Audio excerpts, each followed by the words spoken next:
गहने दिल छू लेने वाली कहानी। माँ जी, अब ना तो उम्र रही और ना ही शौक रहा। अब इन गहनों का मैं क्या करूँगी? इन्हें आप ही रख लीजिए। जिसे देना हो उन्हें दे देना। अब मुझे इनकी ज़रूरत नहीं है। वैसे भी इन गहनों ने मेरे चरित्र पर दाग लगा दिए थे। अब मुझे ऐसी दागदार चीज़ें पसंद नहीं। मोहिनी के मुंह से ये सब बातें सुनकर सासू माँ सावित्री देवी हैरान रह गईं। आखिर एक गलती की इतनी बड़ी सजा मिलेगी, ये उन्होंने कभी सोचा नहीं था। आज तक मोहिनी ने उन्हें माफ नहीं किया। सोच सोचकर अपने पल्लू से अपने आंसुओं को पोंछ रही थी। मोहिनी तो ये कहकर अपने कमरे में तैयार होने चली गई। सावित्री देवी ने आशा भरी नजरों से अपने बेटे रोहन की तरफ देखा। अपनी माँ को इस तरह कतार भाव से देखकर रोहन से बर्दाश्त नहीं हुआ। वो भी मोहिनी के पीछे पीछे कमरे में चला गया। वहां और भी महिलाएं मौजूद थी। रोहन को कमरे में आया देखकर सब लोग उस कमरे से बाहर निकल गए। अब कमरे में सिर्फ मोहिनी और रोहन ही थे। रोहन ने मोहिनी से कहा, आज इस खुशी के दिन पर इन सब बातों का क्या तुक था? माँ का दिल रखने के लिए गहने पहन लेती। आप तो जानते हैं ना कि मुझे गहने पहनने का कोई शौक नहीं है। फिर मुझे आकर क्यों कह रहे हो? तुम पिछली बातों को भूल क्यों नहीं जाती? वक्त बदल चुका है। अब तो लोग भी बदल चुके हैं, पर तुम तो एक ही बात को पकड़कर बैठी हो। माना कि वक्त बदल चुका है, लोग भी अब शायद बदल चुके हैं, पर उस दिन की टीस तो आज भी मन में है। वो ही तो नहीं जाती। देखो तुम मेरी बात जबरदस्ती मत कीजिए। आपको पता है कि मैं गहने नहीं पहनने वाली। मोहिनी ने पलटकर रोहन को कहा, पर जिन नजरों से उसने रोहन की ओर देखा, उन नजरों को वो झेल नहीं पाया और चुपचाप कमरे के बाहर निकल गया। आज मोहिनी के बेटे की शादी है। घर में नई बहू आने वाली है। इस पीढ़ी की पहली बहू, मोहिनी के बड़े बेटे की पत्नी और सावित्री देवी की पोत बहू। घर में अच्छा खासी रौनक थी और मेहमानों का अच्छा खासा आना लगा हुआ था। बाहर हलवाई पकवान बनाने में जुटे हुए थे। पूरा घर पकवानों से महक रहा था। मेहमान आते जा रहे थे और खाना खाकर फ्री होते जा रहे थे। बारात भी बस 2 घंटे बाद रवाना होने वाली थी। घर की महिलाएं और लड़कियां सजने संवरने में लगी हुई थी। सब एक से बढ़कर एक सुंदर लगना चाहती थी। आखिर बारात में धूम जो मचानी थी, तो लड़के और पुरुष भी क्या कम थे। सब खाना खा पीकर फटाफट तैयार होने लगे हुए थे। आखिर बारात में कहीं कोई कमी थोड़ी ना रहनी चाहिए थी। जबकि बुजुर्ग महिलाएं एक तरफ टोली बनाकर सज संवर कर मंगल गीत गा रही थीं, वहीं बुजुर्ग पुरुष साफा पहनकर तैयार होकर अपनी अपनी कुर्सी पर बैठ चुके थे। इधर मोहिनी अभी तैयार हो ही रही थी कि सावित्री देवी ने मोहिनी को अपने कमरे में बुला लिया। उन्हें कोई काम होगा, ये सोचकर मोहिनी तैयार होती हुई उनके कमरे में गई थी, जहां पर रोहन पहले से मौजूद था। मोहिनी के आने के बाद सावित्री देवी ने उसे दरवाज़ा बंद करने को कहा। सावित्री देवी का आदेश पाकर मोहिनी ने दरवाज़ा बंद कर दिया और उनके पास आ गई। तभी सावित्री देवी खड़ी हुई और अलमारी का ताला खोलकर उसमें से गहनों का छोटा सा बक्सा निकाल लाई और उसे मोहिनी के सामने खोलकर बोली, बहू, आज तू अपनी बहू लेने जा रही है, तो तू भी किसी से कम नहीं लगनी चाहिए। ये तेरे गहने हैं, इन्हें पहन ले। नकली गहने मत पहनना। आखिर हमारे परिवार की भी मान मर्यादा इज्जत है। लेकिन मोहिनी ने कुछ भी नहीं कहा। ये देखकर सावित्री देवी बोली, देख बहू, बाहर सब लोग कैसे गहने में लदी फदी तैयार हुई हैं। तेरे पास भी कोई कमी है क्या? तू भी गहने पहन ले। सावित्री देवी की बात सुनकर ही मोहिनी ने ये बात कही थी, जिसके बाद रोहन ने मोहिनी से ये छोटी सी बहस की थी। आखिर रोहन के कमरे से चले जाने के बाद मोहिनी वहीं पलंग पर बैठ गई। उसे याद हो आया वो दिन जब वो इस घर में बहू बनकर आई थी। सावित्री देवी शुरू से ही दबंग महिला रही थी। मजाल है कि कोई उनके सामने कुछ कह जाए। घर के पुरुष तक उनसे डरते थे, यहाँ तक कि ससुर जी भी। जब मोहिनी दुल्हन बनकर इस घर में आई थी, तब सिर से लेकर पांव तक गहनों से लदी हुई थी। काफी सारे गहने चढ़ाए थे ससुराल वालों ने, साथ ही माता पिता ने भी देने में कोई कमी नहीं छोड़ी थी। इतना सोना देखकर उसे अपने आप पर बहुत गर्व हुआ था। पर दूसरे दिन ही सावित्री देवी ने वो सारे गहने अपने पास रख लिए, ये कहकर कि बहू, तुम ये गहने संभाल नहीं पाओगी। यहाँ तक कि उसके मायके के गहने भी ले लिए।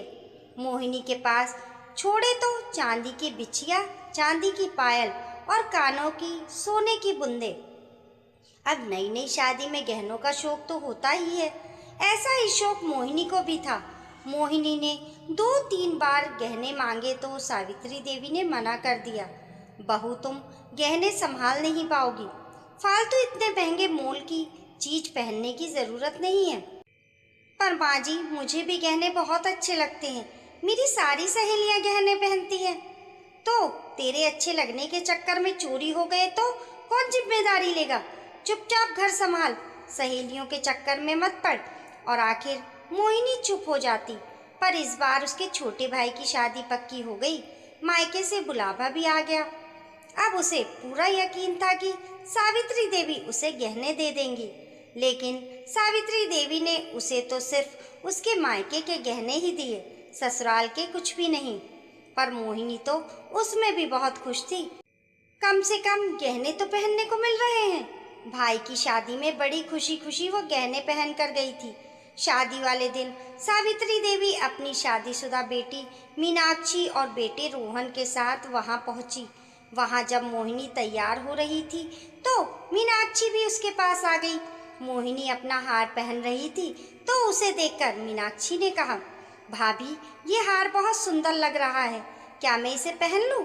उसकी बात सुनकर मोहिनी एक बार तो चुप हो गई, पर फिर खुशी खुशी उसने अपना हार उसे दे दिया। मीनाक्षी ने भी उस हार को खुशी खुशी पहन लिया और अपना वाला हार गले से निकालकर मोहिनी को दे दिया। भाभी, इसे तुम पहन लो। अरे रहने दो जीजी, मैं ये दूसरा वाला हार पहन लूंगी। अरे नहीं नहीं, सब सोने का हार पहन रहे हैं तो तुम नकली क्यों पहनोगी? तुम मेरा वाला हार पहन लो, नहीं तो अपना वाला हार वापस ले लो। मीनाक्षी ने जिद की तो मोहिनी ने उसका हार पहन लिया। हार पहनकर दोनों खुशी खुशी बारात में तैयार होकर रवाना हो गई। सावित्री देवी ने भी देख लिया था कि बेटी ने बहू का हार पहन रखा है और बहू ने बेटी का, पर इससे उन्हें कोई एतराज नहीं था, इसलिए उन्होंने कुछ नहीं कहा। शादी से फ्री होकर मोहिनी भी उन लोगों के साथ ही विदा होकर वापस ससुराल लौट आई। पर पूरे रास्ते उसने मीनाक्षी को परेशान ही देखा। यहाँ आने के बाद मोहिनी मीनाक्षी को हार देने गई। तब मीनाक्षी उससे बोली, भाभी, ये हार आप ही रख लो। मीनाक्षी की बात सुनकर मोहिनी हैरान रह गई। जीजी, कैसी बात कर रही हो? भला आपका हार मैं कैसे रख सकती हूँ? भाभी, मैं झूठ नहीं बोल रही हूँ। पता नहीं उस दिन बारात में वो हार कहाँ गिर गया। मैंने सब जगह ढूंढ लिया, मुझे मिल भी नहीं रहा। अब मैं उस नुकसान की भरपाई कैसे करूं? ये मेरे ससुरालियों का चढ़ाया हुआ हार है, इसलिए तुम ये हार रख लो। हार खो गया? अब माँ जी मुझे बहुत डांटेंगी। बड़ी मुश्किल से तो उन्होंने मुझे मेरे गहने दिए थे, इसलिए तो कह रही हूँ भाभी, आप ये हार रख लो। मैं अपने ससुराल में कुछ भी बहाना बना दूंगी। नहीं नहीं जीजी, आप क्यों अपने ससुराल में जाकर झूठ बोलोगी? आपकी सास तो बहुत खतरनाक है। आप अपना हार ले जाओ, मैं यहाँ जैसे तैसे संभाल लूँगी। पर भाभी, पर कुछ नहीं, आप तो अपना हार अपने पास रख लो। कोई आपने जानबूझकर थोड़ी ना घुमाया है, गिर गया होगा कहीं नाच गाने में, क्या कर सकते हैं? कहकर मोहिनी ने मीनाक्षी को उसका हार दे दिया। मीनाक्षी थोड़ी देर बाद अपने ससुराल रवाना हो गई। इधर सावित्री देवी ने मोहिनी से उसके सारे गहने वापस मांगे। डरते डरते मोहिनी ने जो भी गहने थे वो सब इकट्ठे किए और सावित्री देवी को देने गई। लेकिन उसमें हार ना देखकर सावित्री देवी बिगड़ गईं। बहू, हार कहाँ है? हार तो लेकर ही नहीं आई। माँ जी, वो हार शब्द ही खाती रहेगी या कुछ बोलेगी भी? माँ जी, वो हार तो गुम हो गया। हे भगवान, ऐसे कैसे गुम हो गया? बिल्कुल भी ध्यान नहीं रहता तुझे, इसलिए मैं तुझे गहने नहीं देती थी। सावित्री देवी के चिल्लाते ही रोहन भी कमरे में आ गया। क्या हुआ माँ, ऐसे क्यों चिल्ला रही हो? चिल्लाओ नहीं तो क्या आरती उतारूं तेरी पत्नी की? देख, सोने का हार घुमाकर आ गई। राम जाने घुमाकर आई है या किसी यार को देकर आई है। माँ जी, ये आप क्या कह रही हो? अचानक मोहिनी आंखों में आंसू लाते हुए बीच में ही बोली। ऐसा ना बोलूं तो क्या करूं? महंगे मोल की चीज को घुमाकर आ गई। अरे, सोना गुमना अशुभ माना जाता है। जब देखो कहती रहती है गहने दे दो, गहने दे दो। ये रख रखाव करेगी गहनों का? एक हार तो इससे संभाला नहीं गया। इधर से उधर मायके में गहनों को लटकाकर मटकती फिर रही थी। पता नहीं किस यार को दे आई ये वो हार। सावित्री देवी जो मुंह में आ रहा था कहे जा रही थी, जबकि मोहिनी के आंसू रुकने का नाम ही नहीं ले रहे थे। अपने चरित्र पर लगे लांछन के कारण मोहिनी कुछ नहीं कह पा रही थी। ये सब सुनकर उसका दिमाग वैसे ही सुन्न रह गया था। उसके मुंह से ये तक नहीं निकला कि हार उसने नहीं, मीनाक्षी ने घुमाया है। पर हैरानी की बात थी, रोहन एक शब्द तक नहीं बोला। उस दिन घर में सबका खाना दुश्वार हो चुका था। कुछ दिनों तक घर का माहौल खराब ही रहा। 8 दिन बाद मीनाक्षी अपने पति के साथ घर आई। बेटी जमाई को अचानक घर देखकर सावित्री देवी हैरान रह गई। उन्होंने आने का कारण पूछा। तब दामाद जी ने पैसे निकाले और उनकी तरफ बढ़ा दिए।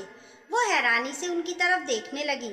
तब मीनाक्षी बोली, माँ, मुझसे भाभी का हार गुम हो गया था। भाभी को मैंने अपना हार लेने के लिए कहा था, पर भाभी ने मना कर दिया। माँ, आपकी बहू बहुत अच्छी है। मुझे मेरे ससुराल में ताने ना सुनना पड़े, इसलिए उसने हार लेने से मना कर दिया। बड़ी मुश्किल से आपके दामाद जी को बताया, तब जाकर ये पैसों का बंदोबस्त करके लाए हैं। इन पैसों से आप भाभी के लिए हार खरीद लेना। मीनाक्षी के मुंह से ये सब सुनकर सावित्री देवी कुछ बोल ना पाई। रोहन भी अपनी नजरें नीचे झुकाकर खड़ा रह गया, जबकि मोहिनी रो पड़ी। आखिर मीनाक्षी ने मोहिनी को चुप कराया, पर सावित्री देवी और रोहन से तो ये भी नहीं हुआ कि उससे माफ़ी ही मांग ले। बस वो दिन था और आज का दिन है। मोहिनी ने कभी सोने के गहनों के लिए नहीं कहा। चांदी की बिछिया और चांदी की पायल के अलावा कभी सोने के गहने को पहनना भी नहीं। ससुराल तो क्या, मायके में भी इतनी शादियां हो गई, पर हर जगह वो नकली गहने ही पहने रहती। अगर कोई कहता तो जवाब दे देती, कम से कम इन्हें बदल कर तो पहन सकती हूँ। सोने के गहनों में तो एक ही डिजाइन को पहनना पड़ता है। ये सब याद करते करते मोहिनी की आंखों से आंसू बहे जा रहे थे। तभी अचानक बाहर से मीनाक्षी की आवाज आई, भाभी जल्दी आओ, बेटे को आज दूल्हे की तरह तैयार भी तो करना है। मीनाक्षी की आवाज से मोहिनी की तंद्रा टूटी। जी जी जी, अभी आई, कहकर मोहिनी पलंग से उठ खड़ी हुई। अपने बेटे को दूल्हा बनाने के लिए और अपनी बहू को घर लाने के लिए, अपने उन्हीं नकली गहनों के साथ जो उसके सच्चे साथी बन गए और जो उसे उस बुरी यादों की टीस से दूर करते थे, और जो रोहन और सावित्री देवी को बार बार याद दिलाते थे कि ना ही गलत बोलना चाहिए और ना ही गलत सुनाना चाहिए। आपकी इस कहानी के बारे में क्या राय है? हमें कमेंट करके बताइए। कहानी पसंद आने पर लाइक और शेयर करें। ऐसी ही अच्छी अच्छी कहानियों के लिए चैनल को सब्सक्राइब करना ना भूलें। मिलते हैं फिर एक नई कहानी के